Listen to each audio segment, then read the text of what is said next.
फूक मलहारी गज गधा विभूतधारी गिद्दुआ मसान बास करयोई करत है।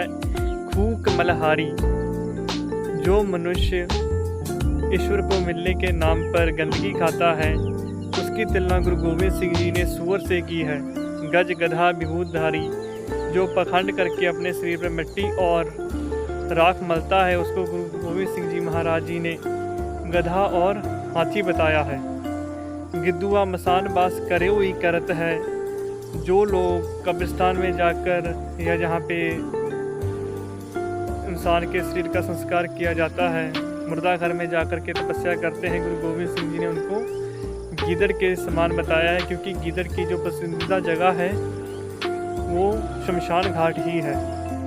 मटवासी लगे डोलत उदासी मृग तरवर सदी मोन साधे ई मरत हैं। गुरु गोविंद सिंह जी यहाँ पर बता रहे हैं जो लोग खंडरों में जाकर के तप करने का पाखंड करते हैं वो लोग लू के समान हैं। डोलत उदासी मृग, जो उदासी होकर के घर घर जगह जगह पर भटक रहे हैं वो हिरण के समान है, क्योंकि हिरण का जो मन है वो चंचल होता है और हिरण हमेशा ही इधर उधर भागता ही फुदकता ही रहता है। और जो लोग मौनधारी होने का पाखंड करते हैं कि हम लोग मौन हैं, मौन होकर के हम ईश्वर को प्राप्त कर लेंगे, गुरु गोविंद सिंह जी उनके बारे में कहते हैं तरवर सदी मौन साधे ई मरत हैं। जो पेड़ पौधे जितने भी वनस्पति हैं ये सभी जिंदगी भर मौन ही रहते हैं, बिना बोले ही ये मर जाते हैं।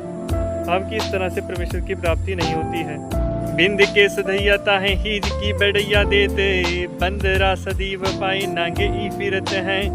गुरु गोविंद सिंह जी उन लोगों के बारे में बता रहे हैं जो कहते हैं कि हम ब्रह्मचार्य का व्रत धारण करके ईश्वर को प्राप्त कर लेंगे। गुरु जी कहते हैं इस तरह तो सबसे पहले जो हिजड़े हैं उनको परमेश्वर की प्राप्ति होनी चाहिए, परम गति की प्राप्ति होनी चाहिए, क्योंकि वो जिंदगी भर ही ब्रह्मचार्य के व्रत का पालन करते हैं।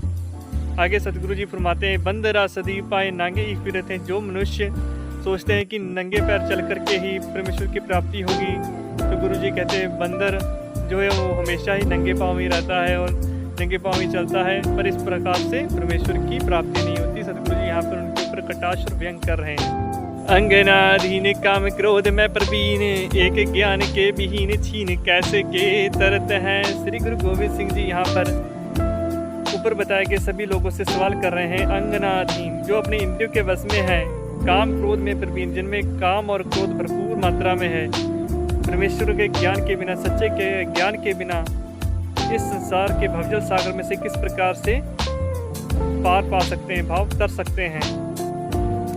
क्योंकि गुरु गोविंद सिंह यहाँ पे बता रहे हैं कि परमेश्वर को प्राप्त करने के लिए प्रेमा भक्ति की ही जरूरत है, बाकी पाखंड आडंबर करने से परमेश्वर प्रसन्न नहीं होता है।